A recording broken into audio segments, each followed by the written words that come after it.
Hello दोस्तों, कैसे आप लोग? उम्मीद कर रहा हूं सभी को अच्छे होंगे। जैसा कि आप सभी को पता है कि टीजीटी का फाइनल आंसर की आ चुका है और फाइनल आंसर की आने के बाद किन किन क्वेश्चनों में बदलाव हुआ है, कटअप पर क्या इसका असर पड़ने वाला है, इन सारी चीजों के बारे में आज चर्चा करने वाले हैं। आज पूरी क्वेश्चन को देखा जाएगा, पूरी 150 क्वेश्चन में देखा जाएगा कि इन 150 क्वेश्चनों में क्या बदलाव हुआ है। तो लैंग्वेज से शुरू करेंगे और जीएस से लेकर सारे मेन पेपर तक भी हर चीज को डिटेल से बताया जाएगा। सबसे पहले शुरू करते हैं लैंग्वेज में, यानी लैंग्वेज में देखेंगे तो सबसे पहला जो शुरू था लैंग्वेज था वो इंग्लिश था। क्या था? इंग्लिश पेपर था। इंग्लिश के जो है आपका जो है 8 क्वेश्चन थे। कितना थे? 8 क्वेश्चन था और इंग्लिश के 8 क्वेश्चन में कोई भी बदलाव नहीं हुआ है। इंग्लिश के 8 क्वेश्चन में क्या हुआ है? कोई भी बदलाव नहीं हुआ है। दूसरा जो लैंग्वेज था, दूसरा लैंग्वेज था आपका हिंदी लैंग्वेज था। हिंदी लैंग्वेज में देखेंगे, हिंदी लैंग्वेज में भी कोई भी बदलाव नहीं हुआ है, यानी कि जो पहले आंसर की आया था सेम टू सेम वही आंसर की है, कोई भी चेंजिंग नहीं हुआ है। अब जो है जिनका उर्दू था, जिन्होंने लैंग्वेज में उर्दू लिया हुआ था, उस उर्दू में देखेंगे तो 19 नंबर क्वेश्चन कह रहा है कि डिलीट कर दिया गया है। 19 नंबर क्वेश्चन को डिलीट कर दिया गया और डिलीट करने की वजह से अब जो है आपका लैंग्वेज में 30 नहीं 29 पर उसका देखा जाएगा, 29 में देखा जाएगा पास करने के लिए। ठीक है, एक क्वेश्चन आपको घटा दिया जाएगा। तो डिलीट करने से लैंग्वेज में हो गया आपको फायदा, लेकिन मेन में दिक्कत होता है।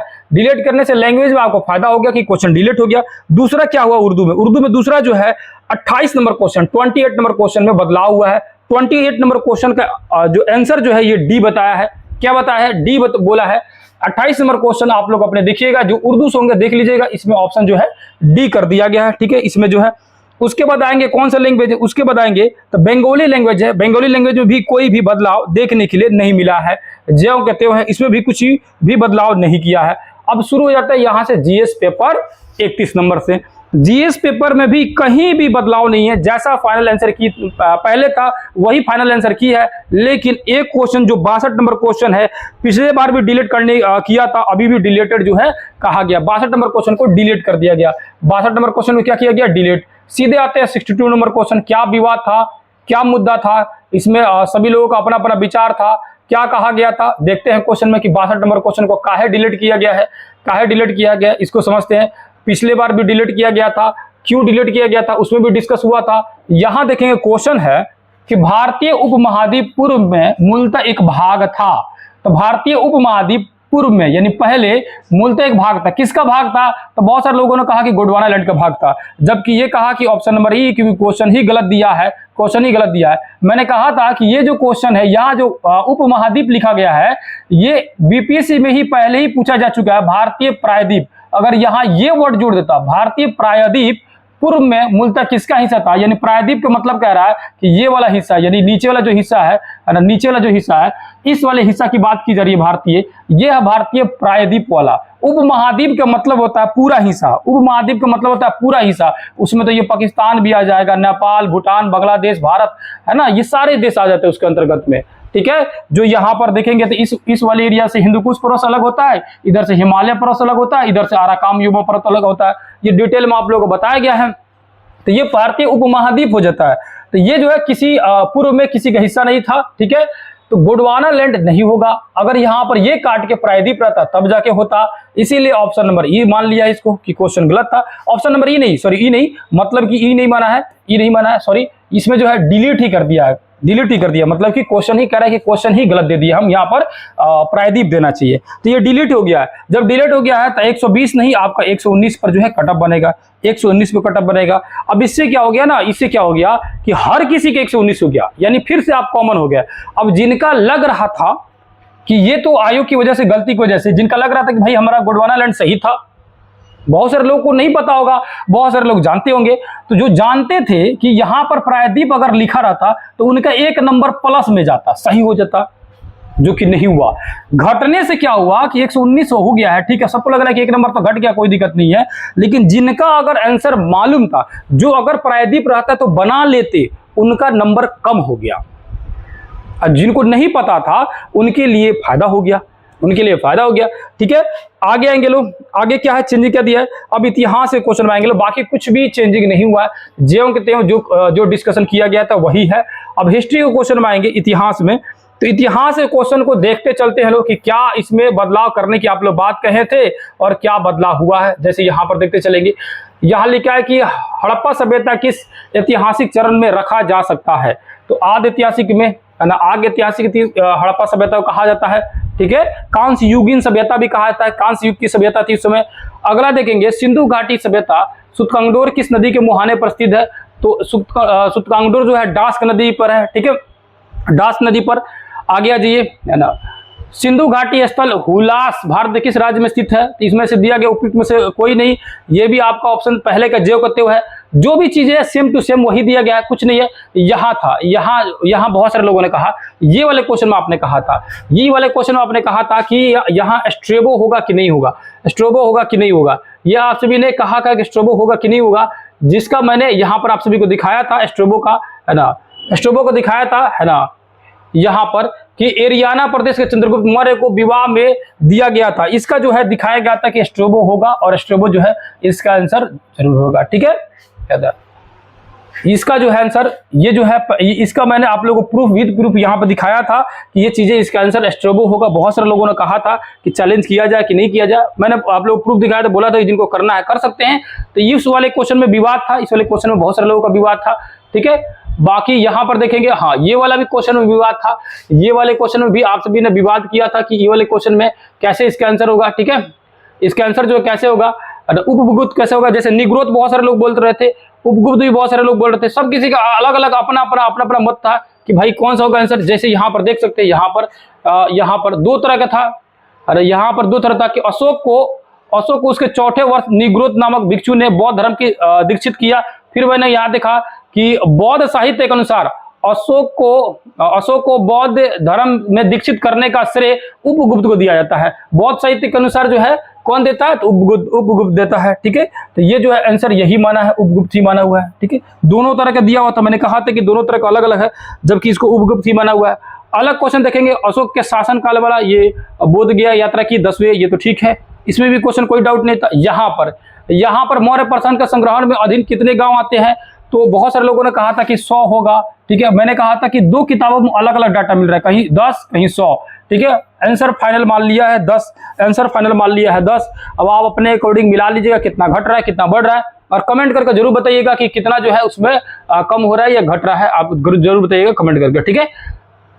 उसके बाद अगला आएंगे, अगला क्वेश्चन में देखेंगे क्या विवाद था, अगले क्वेश्चन में देखेंगे कि क्या विवाद आप लोगों को लग रहा था। यहाँ देखेंगे तो इस क्वेश्चन में कोई विवाद नहीं था, इस क्वेश्चन में भी नहीं विवाद था, ठीक है।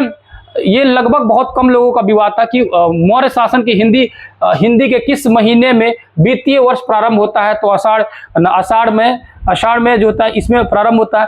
ये बहुत कम लोगों का ही डाउट था, इसमें कोई डाउट नहीं था। और ये जो क्वेश्चन है, मौर्य काल में किसने नागार्जुन पहाड़ियों पर कुछ गुहा विहार का निर्माण करवाया, इसमें बहुत सारे लोगों को क्वेश्चन का कंफ्यूजन था। इसमें अशोक लोग बहुत सारे बता रहे थे, क्या बता रहे थे, अशोक बता रहे थे, जबकि मैंने कहा था कि अशोक नहीं होना चाहिए। क्या नहीं होना चाहिए, अशोक नहीं होना चाहिए, क्या नहीं होना चाहिए, अशोक नहीं होना चाहिए। इसका जो है सीधा सीधा आंसर दिया गया था, लेकिन बहुत सारे लोगों को कंफ्यूजन हो गया था, थोड़ा बहुत कंफ्यूजन हुआ था, लेकिन फाइनली जो है बाद में जो है लोगों ने समझा कि नहीं इसका जो है ये नहीं होगा, ठीक है ना।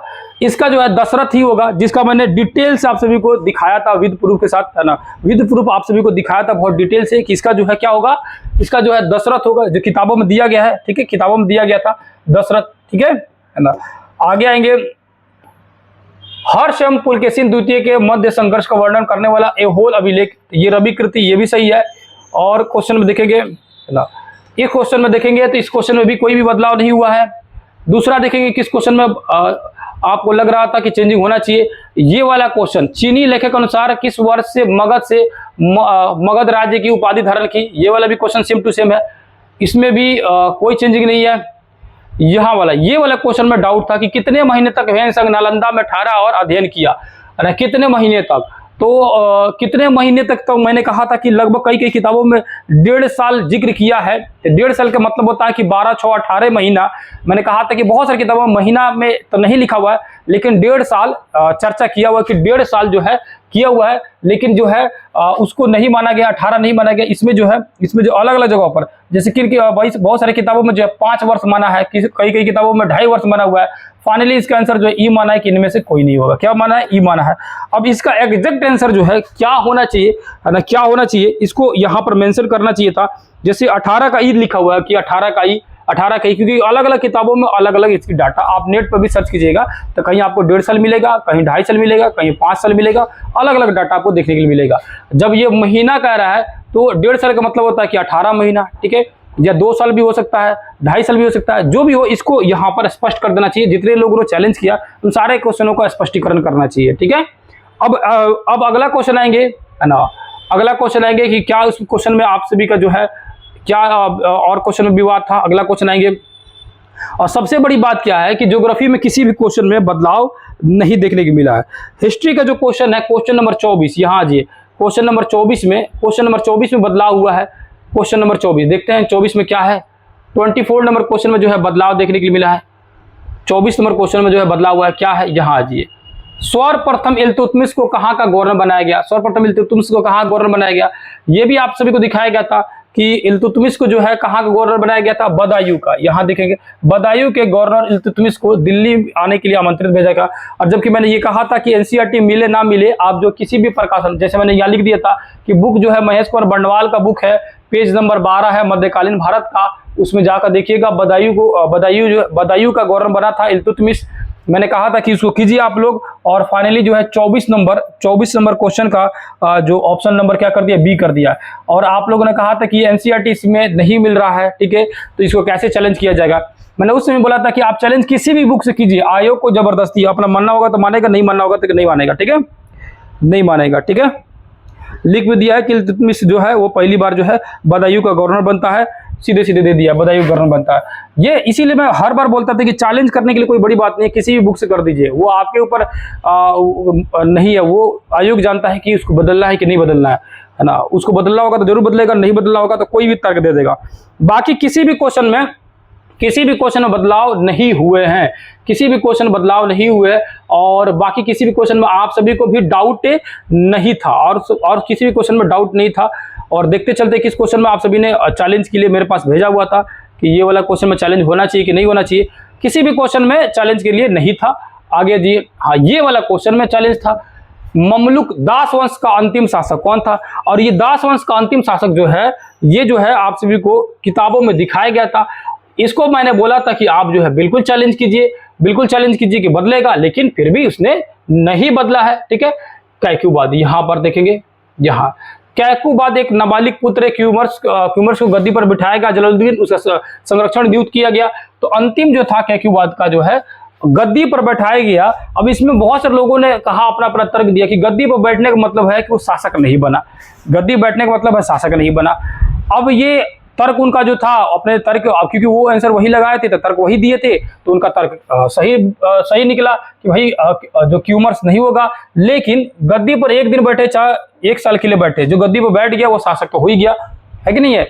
फिर भी ये चीजें जो है माना कैसे है, इसको कैसे मान लिया है, तो इसको माना है उसने कैसे, तो उसने एससीईआरटी उठाया, क्योंकि एससीईआरटी मैंने आप लोगों को दिखाया था कि एससीईआरटी में यही चीजें दी गई है कैक्युबाद, कि ममलुक वंश का यानी दास वंश का अंतिम शासक ना कौन है, तो कैक्युबाद है। ये लाइन लिखा गया था, जो लाइन दिया है ना अंतिम शासक, यही लाइन में लिखा गया था बिहार बोर्ड किताब में।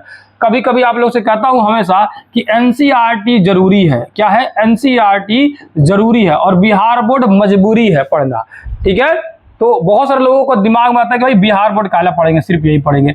अब ये देखिए, ये वाला आंसर में कहां बदला, एनसीईआरटी का ही तो मैं ये है, एनसीईआरटी का ही तो सार संग्रह है, ये एनसीईआरटी का ही तो है। महेश कुमार बंडवाल का बुक हूबहू एनसीईआरटी का ही टॉपिक देता है, एनसीईआरटी का ही देता है, कुछ अलग नहीं देता है ये। और ओल्ड बुक है ये, ओल्ड वाला, न्यू बुक भी नहीं है। ओल्ड प्रकाशन के बुक में और भी कंटेंट बढ़िया थे, ठीक है। कहाँ मान लिया इसको, ठीक है, कहाँ बन लिया इसको। इसने कहा कि नहीं, जो बिहार बोर्ड में दिया गया था वही सही है, तो जो था उसने माना था वही माना, कैक्युबाद ही माना, कोई बदलाव देखने के लिए नहीं मिला है।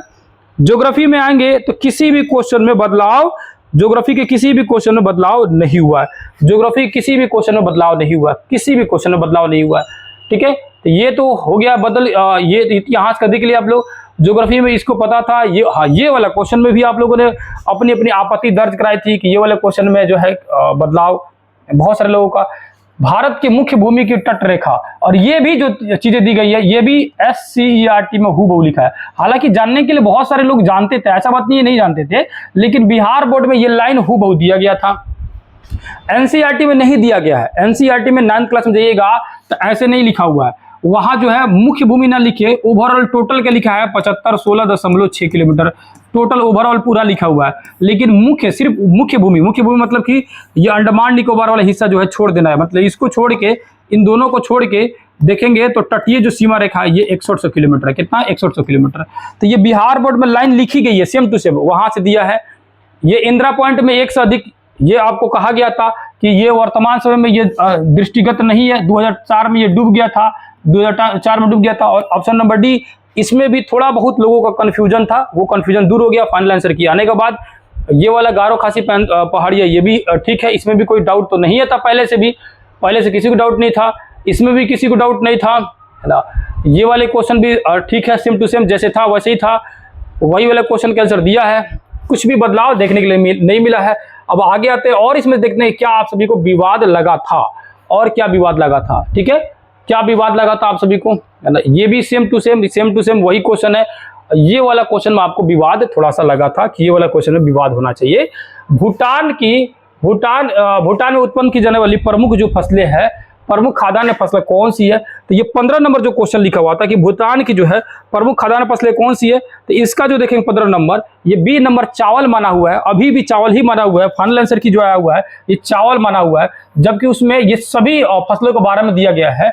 प्रमुख खाद्यान्न फसल जो है चावल, ये भी SCERT में ही दिया गया था, SCERT में ही जो है ये भी दिया गया था। सिर्फ चावल के बारे में चर्चा बिहार बोर्ड की किताबों में किया गया था, मतलब सभी फसलों के बारे में कहा गया था। उसमें क्या दिया गया था कि चावल जो है वहां की जो है मुख्य फसलों में से एक है, ये भी बिहार बोर्ड की किताबों से ही दिया गया था, ठीक है। ये भी NCERT में नहीं था, बिहार बोर्ड के, NCERT मतलब टोटल दे दिया था, NCERT में टोटल दे दिया गया था, बिहार बोर्ड में इसकी चर्चा की गया था, ठीक है। आगे आ जाइए, इसमें भी आप सभी को आपत्ति था, लेकिन इसको फाइनली जो है ये वाला क्वेश्चन में, क्वेश्चन नंबर 16 का जो है आंसर जो है ई माना हुआ है, इनमें से कोई नहीं, ठीक है। श्रीलंका में अति संपन्न है, जबकि जो है बिहार बोर्ड की किताबों में लॉ एस्क दिया गया है, NCERT किताबों में लॉ एस्क दिया गया है। सोना कोयला की चर्चा नहीं है, लेकिन इसको अति संपन्न जो है किसी को नहीं माना है, किसी को अति संपन्न नहीं माना है। कह रहा है कि ऑप्शन नंबर ये होगा कि कोई भी संपन्न नहीं है, ऑप्शन नंबर ये फाइनल आंसर की मान लिया है और वही फाइनल आंसर की होगा। अब उसमें कोई बदलाव देखने के लिए नहीं मिलेगा, ठीक है। अगला देखते लो कि क्या आपको डाउट था, उसको देख लेते लो कि क्या डाउट था और क्या नहीं बदला आपके हिसाब से, ठीक है। ये वाला सेम टू सेम था, इसमें भी कोई दिक्कत नहीं था, किसी को समस्या नहीं था। इसमें भी बहुत सारे लोगों को कंफ्यूजन हुआ था ये वाले क्वेश्चन में। गोलोब पर अक्षांश रेखाओं तथा देशांतर रेखाओं की संख्या क्या है। मैंने कहा था कि जब भी कहेगा गोलोब पर अक्षांश रेखा, तो रेखा हो जाएगा 179 रेखा होगा। क्यों? मैंने बोला था कि रेखा जो है ऊपर में है 89 को और नीचे रेखा है 89 यानी 89 को, और एगो 0 डिग्री एगो ये है, तो 89 89 आप +1 कीजिएगा तो आपको 179 होगा। कितना होगा?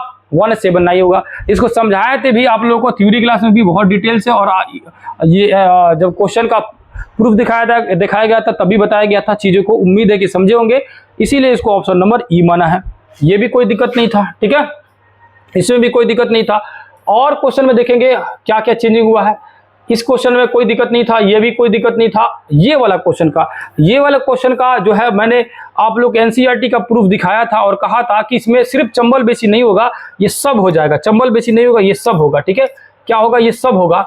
और उसमें भी कंफ्यूजन हुआ था बहुत सारे लोगों को। हालांकि जब तक आयोग नहीं देगा आंसर तब तक उससे कोई मतलब होता नहीं है कि कौन क्या कह रहा है, ठीक है, कौन क्या कह रहा है उससे कोई मतलब होता नहीं, ठीक है ना। तो ये जो है यहाँ पर NCERT बुक के पेज नंबर 11 9th क्लास से, वहां पर इसके बारे में पूरी डिटेल से चर्चा दी गई थी, जिसमें मैंने कहा था कि ये चंबल का बेसिन जो ये खड़ भूमि कहलाता है, बस ये, बल्कि जो आपका मृदा क्षरण जो होता है हर वाले एरिया में, यहाँ भी होगा, यहाँ भी होगा, यहाँ भी होगा, ये सभी जगह होगा। और ऑप्शन नंबर 23, क्वेश्चन नंबर 23 का ऑप्शन नंबर डी अभी भी ज्यों कहते हो जो है ये कहा गया है। मैंने कहा था कि अगर आपको चैलेंज करना है तो कर सकते हैं, बाकी आपकी समझ, आपकी मर्जी, ठीक है। लेकिन जो है ये मृदा क्षरण जो होता है ये सभी एरियाओं में होता है, यहाँ भी होता है, यहाँ भी होता है, क्योंकि यहाँ साफ सब कहा गया था कि पवन से होता है, हिमनद से होता है, तो हिमनद जो होता है वो शिवालिक के दक्षिणी भाग वाला हो जाएगा, ठीक है। इन सभी चीजों से जो है मृदा क्षरण या अपर्दन दोनों चीजें जो है प्रभावित होती है, दोनों चीजें वहां पर होती है, सिर्फ चंबल बेसिन नहीं होता, ठीक है। बाकी ये नीलगिरी, ये ज्यों कहते हो, इसमें कोई कंफ्यूजन नहीं था आप सभी को। अगला आ जाइए, यहाँ भी कोई कंफ्यूजन नहीं था, इस वाले में भी कोई दिक्कत नहीं था। है ना। बाकी किसी भी क्वेश्चन में हमें नहीं लगता है कि और सभी किसी क्वेश्चन में आप लोगों को दिक्कत था। सारे क्वेश्चन जो कहते हो जो है वही कहा गया है और कुछ भी बदलाव देखने के लिए नहीं मिला हुआ है कि नहीं है। सेम टू सेम यही क्वेश्चन था। हाँ, ये वाले क्वेश्चन में भी बहुत सारे लोगों का प्रॉब्लम था कि इसमें क्या होगा, सबसे लंबा राष्ट्रीय राजमार्ग जो है कौन सा है। तो ये क्वेश्चन नंबर जो 40 था, इसका जो है जे कहते हुए आंसर है, कोई भी बदलाव नहीं हुआ। NH44, इसमें बहुत सारे लोग NH7 का दिक्कत था कि NH7 होगा कि NH44 होगा। तो 7 जो है 44 का ही हिस्सा है। NH7 जो है नेशनल हाईवे 7 जो है इसी का हिस्सा है, ठीक है, इसी का हिस्सा है। इसीलिए मैंने कहा था कि ये भी आंसर जो है सही होगा, ठीक है, जो कि अभी भी वही आंसर माना गया है। तो ज्योग्राफी में भी कोई भी बदलाव नहीं हुआ है। इकोनॉमिक्स में देखेंगे तो इकोनॉमिक्स में भी किसी भी क्वेश्चन में बदलाव नहीं हुआ है। हाँ, पॉलिटिकल साइंस में क्वेश्चन में जो है बदलाव हुआ है। पॉलिटी क्वेश्चन आएंगे, क्वेश्चन नंबर 7 आएंगे पॉलिटी में। इकोनॉमिक्स में कोई बदलाव नहीं। पॉलिटी में क्वेश्चन आएंगे, पॉलिटिकल साइंस में क्वेश्चन देखेंगे तो उसमें जो है क्वेश्चन नंबर 7 में बदलाव हुआ है। क्वेश्चन नंबर 7 देखते हैं क्या बदलाव हुआ है उसमें, ठीक है। सारे क्वेश्चन को एक ही जगह देख लिया जाएगा। पॉलिटिकल साइंस के क्वेश्चन नंबर जो है 7 में बदलाव हुआ है। 7 में क्या किया है, ऑप्शन नंबर सी दिया है। क्वेश्चन नंबर 7 का देखेंगे क्या दिया है, ऑप्शन नंबर सी दिया है। आप सभी भी क्वेश्चन अपना अपना खोलेंगे और इसको मिलाएंगे। क्वेश्चन नंबर 7 कहाँ गया, यहाँ पर ये वाला क्वेश्चन में, क्योंकि इसको तो सबको पता है कि 100% बदलेगा। वन सेवा की स्थापना, जिसको यहाँ पर एनसीईआरटी बुक में सीधे सीधे दिया गया था, इस वाले क्वेश्चन का तो हर किसी को पता था कि बदलना ही है हर हाल में। यहाँ पर है ना कि 1864 ईस्वी में भारतीय वन सेवा की स्थापना किया गया।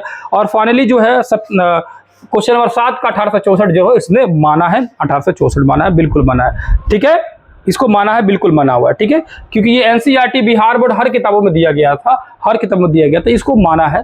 वहां पर मिस्टेक हुआ था तो इसको माना है। दूसरा देखेंगे पॉलिटिकल साइंस में क्या बदलाव किया है। तो पॉलिटिकल साइंस में क्वेश्चन में ज्यादा बदलाव देखने के लिए मिल रहा है। फिर question number 34 question number 34 number question में जो है बदलाव हुआ है। 34 नंबर क्वेश्चन देखेंगे क्या बदलाव इसमें किया गया है। 34 नंबर क्वेश्चन में आएंगे यहाँ पर 34 नंबर, सीधे 34 नंबर क्वेश्चन और 37 नंबर क्वेश्चन, दो क्वेश्चनों में जो है बदलाव किया है।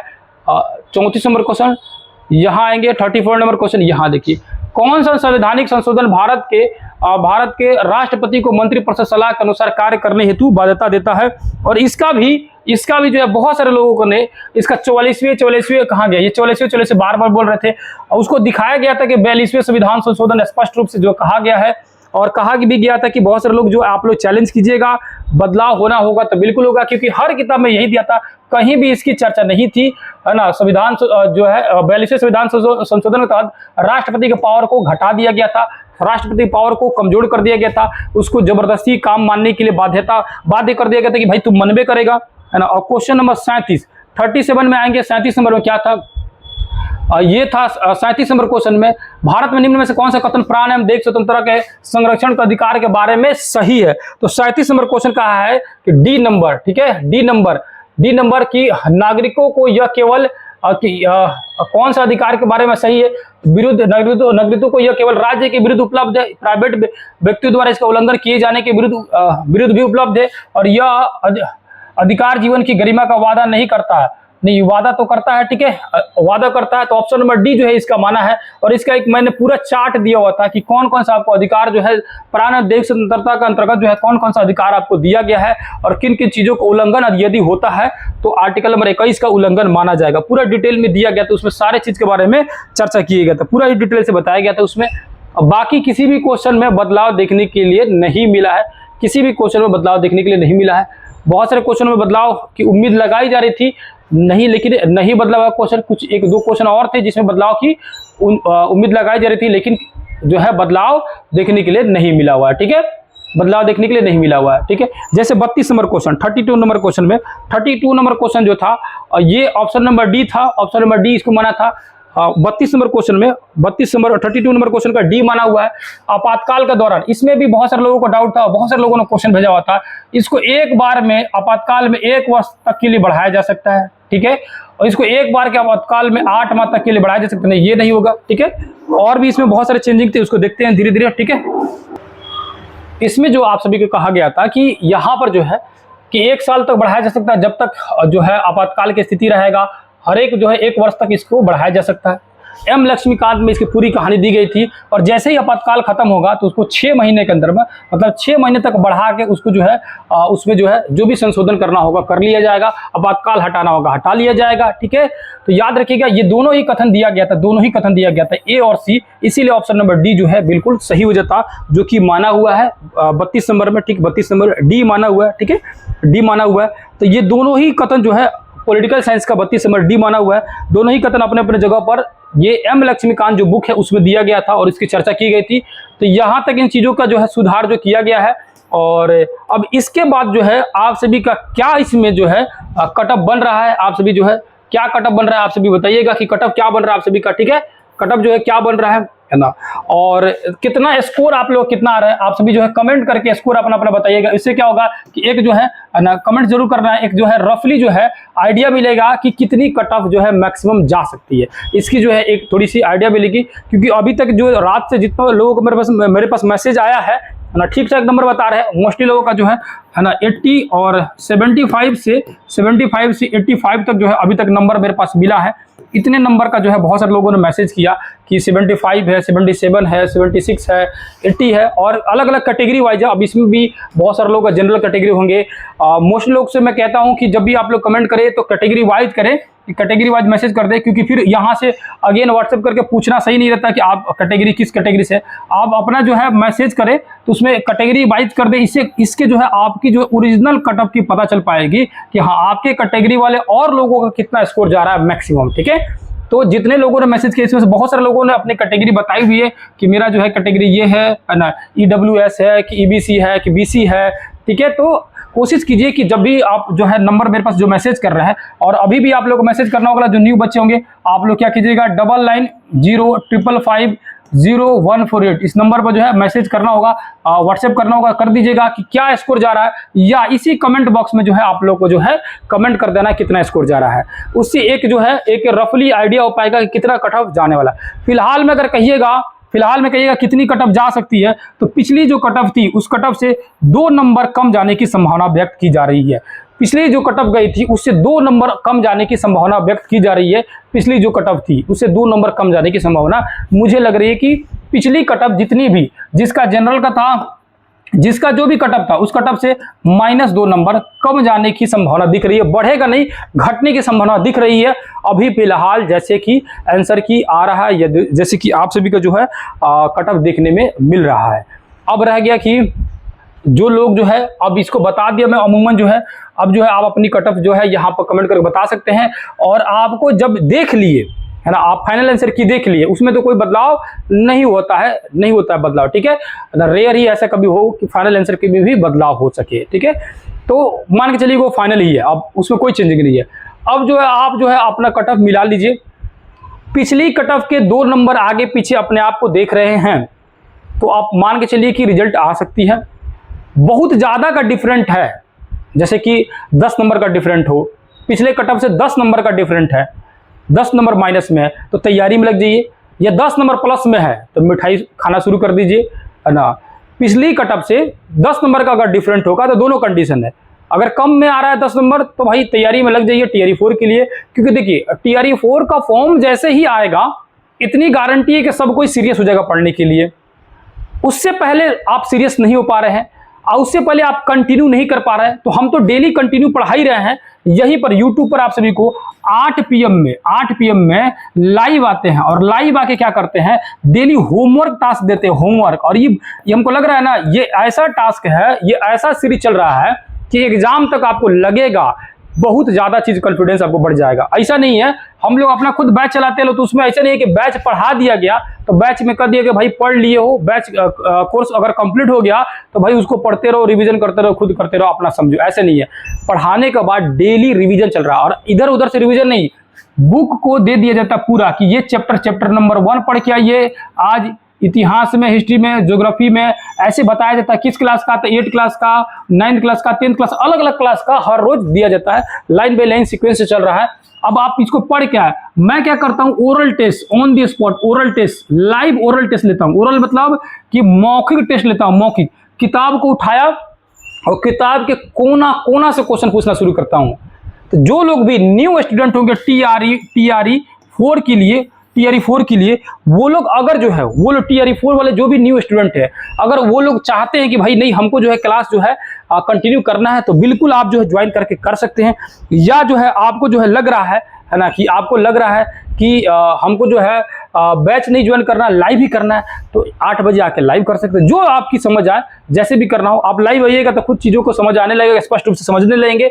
ओरल टेस्ट आपको दीजिएगा तो बहुत सारी चीज़ें आपको क्लियर हो जाएगी। और अगर आप सभी को जो है, अगर आप सभी को लगेगा कि नहीं हमको जो है एप्लीकेशन डाउनलोड करना है, तो आप कांटेक्ट कर सकते हैं। और एएससी अकेडमी जो है सर्च करके एएससी अकेडमी सर्च करेंगे और वहाँ पर जाके एप्लीकेशन को प्ले स्टोर से जाकर डाउनलोड कर सकते हैं, देख सकते हैं। जो आपकी इच्छा होगी जैसे भी होगी ना, जैसे ही आप सर्च कीजिएगा एएससी है ना, ये जो ऑफर जो है यहाँ देख सकते हैं, ये जो ऑफर है 3 अक्टूबर को, 3 अक्टूबर से ये ऑफर चल रहा है। आज भी ऑफर जो है अभी लागू है, जिनको लेना होगा ले सकते हैं। तो एएससी अकेडमी सर्च करना, सर्च करने के बाद इस तरह का लोगो दिखेगा, ज्वाइन करना होगा, ज्वाइन कर लीजिएगा। वहाँ पर जो टीआरई 4 वालों के लिए मैं बता रहा हूँ स्पेशल ना, टीआरई 4 वालों के लिए बता रहा हूँ, वहाँ पर सारे कोर्स आपको मिल जाएंगे। और उसके साथ साथ होमवर्क सीरीज जो है आपको जो चल रहा है उसको कंटिन्यू कर दीजिएगा। अभी से आप लोग लग जाइए कंटिन्यू, उस समय तक आपको बहुत सारा फायदा देखने के लिए मिल सकता है। उम्मीद है कि वीडियो आप सभी को बेहतर लगा होगा। और कोर्स लेना लीजिए ना लीजिए, लेकिन इतना कंफर्म है कि आप लोग कंटिन्यू पढ़ते रहिए, ये जरूरी है। होमवर्क सीरीज में आइए, 8 बजे लाइव डेली आइए, वहां पर क्लास कंटिन्यू कीजिए। टास्क जो दिया जा रहा है वो टास्क को पूरा कीजिए, आप मेरे ऊपर छोड़ दीजिए, हम आप सभी को पूरी रिवीजन कंटिन्यू करा देंगे, बढ़िया से करा देंगे, अच्छे से करा देंगे। और उम्मीद है कि आपको वो क्लास बहुत बेहतर लगेगा। आज की क्लास में आज की जो एनालिसिस आपने देखा, आज की जो फाइनल आंसर की आया हुआ है, इसमें जो है फाइनल आंसर की यही है, इसी को मान के रहेंगे, नेक्स्ट आगे की तैयारी में लग जाएंगे। उम्मीद कर रहा हूँ सारी चीज़ें आप लोगों को बेहतर लगा होगा। फिर किसी दूसरी क्लास में मिला जाएगा, तब तक के लिए बहुत बहुत धन्यवाद। नमस्कार, अस्सलाम वालेकुम, जय हिंद, जय भारत।